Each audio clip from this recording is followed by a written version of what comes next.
आपने हमें पाने के लिए 12 वर्ष तक कठोर तप किया। हाँ किया था, मैं झूठ थोड़ी बोलता हूं, मैं सच कहता हूं। अरे तो मैं भी वही तो दोहरा रहा हूं, पुत्र कह रहा। आपने कहा कि 12 वर्ष तक आपने भगवान शिव की कठोर आराधना की, माता पिता दोनों ने एक पैर से खड़े होकर हाँ किया।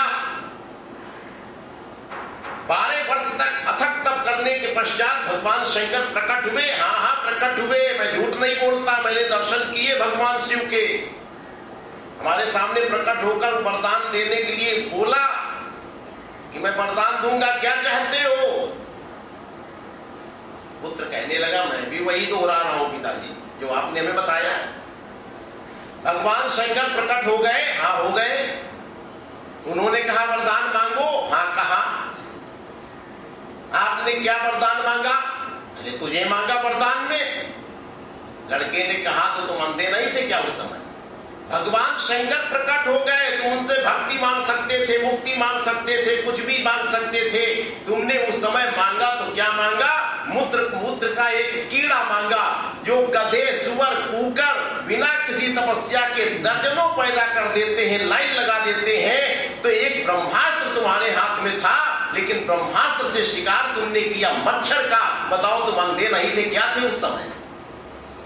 क्या मांगा तुमने?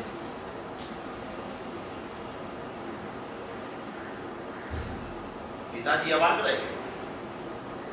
जो अखिल ब्रह्मांड नायक है वो तुम्हारे सामने प्रकट होकर कहने लगा वरदान मांगो। मांगा क्या तुमने? पुत्र। अरे पुत्र तो गधे सुअर कुकर तो लाइन लगा देते हैं बिना किसी तपस्या के, तमाम पैदा कर डालते हैं। वही चीज तुमने मांगी। इतना बड़ा ब्रह्मास्त्र तुम्हारे हाथ में आ गया, लेकिन ब्रह्मास्त्र से शिकार तुमने किसका किया? मच्छर का। क्या थे तुम उस समय? अंधे नहीं थे। तुम उनसे मोक्ष मांग सकते थे, भक्ति मांग सकते थे, परम पद मांग सकते थे, कुछ भी पा सकते थे। कारण का प्रभाव कार्य पर होता है। उस समय उनके पिताजी अंधे थे। वास्तव में वरदान मांगते समय हम नहीं मांग सकते परमात्मा मेरे सामने खड़ा हो जाए। हमारी तो सीमित मांग होती है, भौतिक दृष्टिकोण होता है। मैं पत्नी दे दो महाराज, पुत्र दे दो प्रभु, हमें बंगला दे दो, हम तरस रहे, मैं नौकरी दे दो, हम परेशान हैं। ये कोई मांग है? इसलिए दुर्योधन विचारहीन,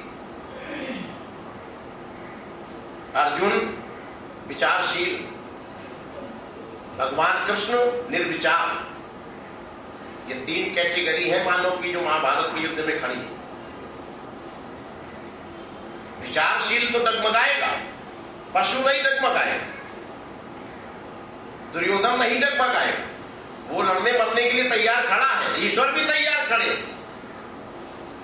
अंधेरे में जाने के लिए दोनों आदमी तैयार खड़े, अंधा भी जाने को तैयार खड़ा, वो डर ही नहीं रहा, वो तो जन्मांध है। और परम ज्ञानी भी जाने को तैयार है, लेकिन ये चर्म चक्षुओं वाला घबरा रहा, भैया हमें टार्च दे दो तो जाएंगे। या तो अर्जुन जन्मांध बन जाए या तो परम ज्ञानी बन जाए। कहीं ना कहीं समानता आपको दोनों जगह मिलेगी। युद्ध करने के लिए अर्जुन को या तो दुर्योधन की वृत्ति स्वीकार करनी पड़ेगी या भगवान कृष्ण के विचारों से सहमत होना पड़ेगा, तो ही युद्ध कर सकता है। और जब तक वो अर्जुन के धरातल पर खड़ा रहेगा तब तक युद्ध नहीं कर पाएगा। 2 में से कोई एक वृत्ति अपनानी पड़ेगी। आज वही दशा हमारी भी है। हम भी मनुष्य के कैटेगरी पर खड़े हैं। नीचे आना नहीं चाहते, पशु बनना नहीं चाहते, और ऊपर उठने का रास्ता नहीं पता, परमात्मा तक पहुंच नहीं पा रहे।